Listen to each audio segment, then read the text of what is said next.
আপনি কি জানেন, আমরা প্রতিদিন প্রায় ২০,০০০ বার শ্বাস নিই, কিন্তু খুব কম মানুষই সচেতনভাবে শ্বাস নেওয়ার গুরুত্ব বুঝতে পারে। শ্বাস নেওয়া হলো আমাদের শরীরের একটি স্বাভাবিক প্রক্রিয়া, যেখানে আমরা অক্সিজেন গ্রহণ করি এবং কার্বন ডাই অক্সাইড বের করে দিই। এই শ্বাসই আমাদের শরীরকে শক্তি দেয়, মস্তিষ্ককে সচল রাখে এবং জীবনকে গতিশীল করে।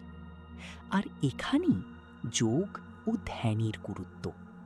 যোগ আমাদের শরীর, মন এবং শ্বাসের মধ্যে এক সুন্দর সংযোগ তৈরি করে। অন্যদিকে ধ্যান আমাদের মনকে শান্ত করে, চাপ কমায় এবং ভেতরের ভারসাম্য ফিরিয়ে আনে।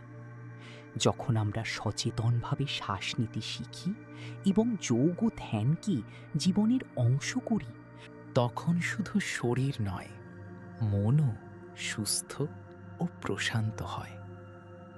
মনে রাখবেন, প্রতিটি শ্বাস শুধু বেঁচে থাকার জন্য নয়, সুন্দরভাবে বাঁচার জন্যেও।